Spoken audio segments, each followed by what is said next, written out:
সৈফ আলী খানের ওপর হামলার খবর উঠে আসছে।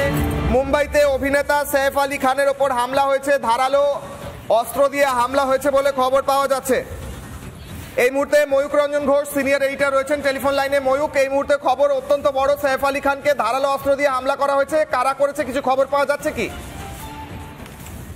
কিছুটা দেখো, প্রাথমিক অনুমান এই মুহূর্তে চুরি বা ডাকাতির উদ্দেশ্যে একদল এসেছিল এবং বান্দ্রা, সৈফ আলী খানের তুমি জানো দক্ষিণ মুম্বাইয়ের থেকে একটু দূরে, যেখানে সমস্ত সাবারবান এরিয়া, যেখানে সমস্ত অভিনেতারা থাকেন, বান্দ্রা এরিয়া, সেই বান্দ্রা এরিয়াতে সৈফ আলী খানের যে বাড়ি বা অ্যাপার্টমেন্ট রয়েছে সেখানে তারা ঢুকে পড়লো কি করে, এটাও একটা বড় প্রশ্ন। এবং দ্বিতীয়ত, ঢুকে পড়ার পরে রাত 2টো নাগাদ এই ঘটনাটি ঘটে।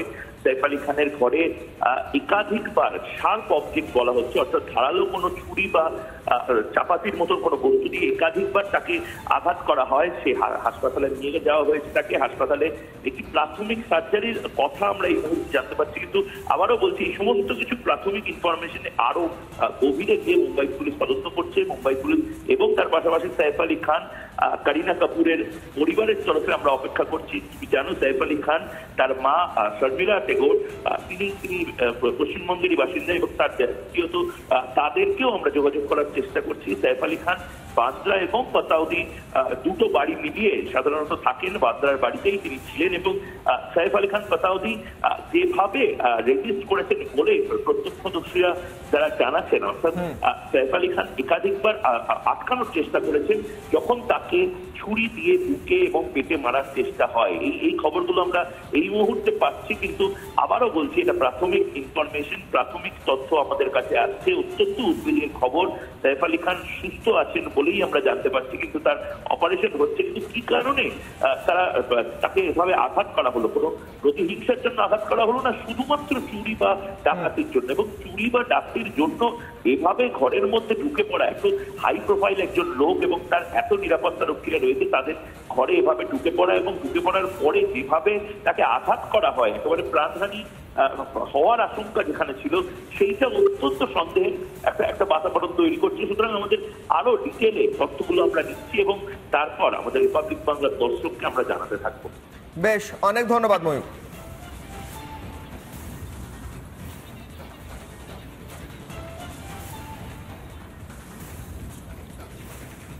ফিরবো আলোচনা, একবার দ্রুত সুকান্ত বাবুর কাছে 10 সেকেন্ডের জন্য যাব। সুকান্ত বাবু, শেষ কমেন্টস। না, যেটা হচ্ছে যে কালিয়াচকের যে ঘটনাটা, একই রকম ভাবে কিন্তু সেখানে একদম প্রকাশ্য জায়গায় বকুল শেখ যখন সভা করতে গেল, তারপরে জাকির শেখ যাকে বলা হচ্ছে, সে এসে সেখানে তার অনুগামী নিয়ে সেখানে গুলি করা হয় এবং মাথা থেতলে দেওয়া হচ্ছে। তার ফলে আমার প্রশ্ন এটাই যে রাজুদার কাছে, যে পুলিশ কর্মীরা তাহলে কি করবে? হাতে তাহলে শুধুমাত্র হাতে চুরি পরে বসে থাকবে, আর তো কিছু নিদান নেই। এবং কালিয়াচক একটা উপদ্রুত এলাকা বললেই শেষ হয়ে গেল। যখন এটা একটা উপদ্রুত এলাকা বললেই এখানে কাজ শেষ হয়ে যায়।